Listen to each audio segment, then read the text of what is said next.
Sweet companions. How many times has a craving for something sweet called you into combat? How often has it won? Sugar hunger is indeed a bitter rival, determined to win each scuffle. In our strong moments, the tug-o-war may end with our heels dug firmly in the soil of self-denial. But how frequently do we surrender, actually befriending the commanding foe? Though many are frequently bitten by the so-called sweet tooth, some of us battle, or befriend, a proverbial mouthful. Such was my excuse. My 32 sweet teeth determined what I ate, and ate, and ate in adulthood, a compulsion which began in childhood. The candy store between home and school made yielding to youthful cravings quite convenient. During those formative years, I habitually lost all sense when it came to penny candy. Lunch money wasted on lollipops, money from grandmas traded for gumdrops, and weekly allowances squandered on cheap chocolate. While immature and ignorant, I was perhaps exempt from fault. But what was my excuse as an adult? An adult who should know better? A very real one. I was addicted. Though the removal of my 4 wisdom teeth reduced the number of sugar-demanding warriors to 28, I was still outnumbered, thus often conquered, mostly because I enjoyed succumbing. The sugar war was a battle I didn't want to win. How did our taste buds get so perverted? The pleasant, natural sweetness of fruit with its nutrients and fiber gradually had a fierce competitor: tiny white granules. The convenience, affordability, and growing availability of this counterfeit, along with its addictive properties, have made it a household staple. Despite increased awareness that this refined product is nearly devoid of nutrition and actually harmful, consumption of it has skyrocketed. With sugar everywhere, brightly packaged and boldly promoted, we each may whisper to our conscience, perhaps it's not so bad. Our cravings for it further convince us that it's something we need.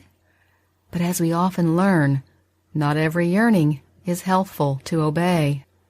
In our fast-paced lives, we often settle for a quick and cheap fill-up instead of premium fuel. This pattern makes the vicious cycle more vicious, one I practiced in ignorance and then stubbornness for many years, subsisting on fast foods, excess sweets, and whatever else I could grab, having yet to grasp the concept of restraint. Consequently, weakened by the stronghold of addiction, my health was plummeting by age 25.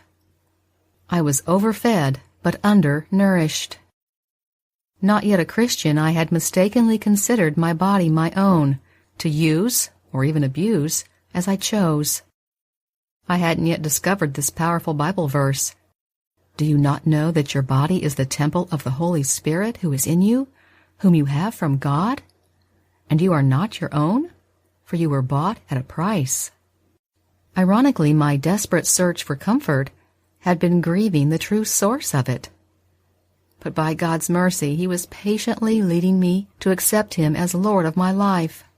I began to appreciate the perfectly packaged foods designed by our Creator. During my transition from junk food junkie to health nut, there were 2 remaining treats that the devil, with no argument from me, suggested I deserved to keep on my list: coffee and chocolate. Cutting down on coffee came easy, but I had no intention of being weaned from the other unclean bean.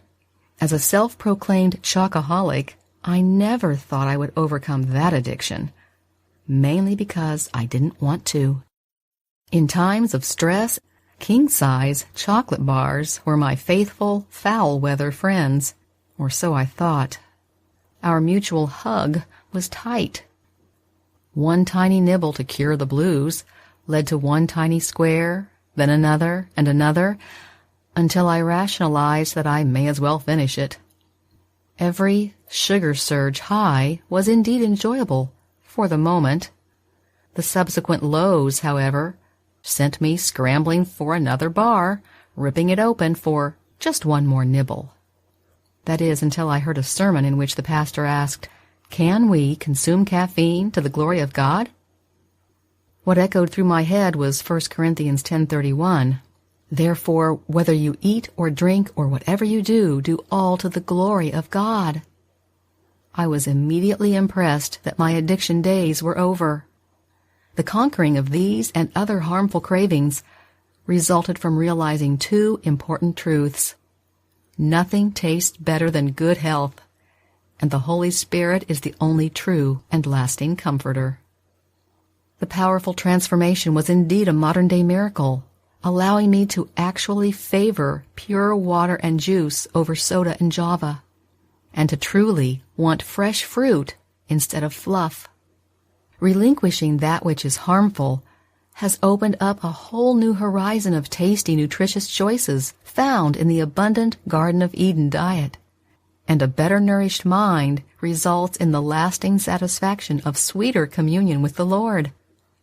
Thankfully, by God's grace, we can be victorious in any struggle with any addiction. A well-known hymn reminds us, "'Tis so sweet to trust in Jesus." We can safely surrender to Him, our ever-faithful friend. The Father, Son, and Holy Spirit, along with the entire angelic host of heaven, are the sweetest companions, divine teammates in the daily tug-o-wars. Let's plant our feet on the winning side by accepting no substitutes.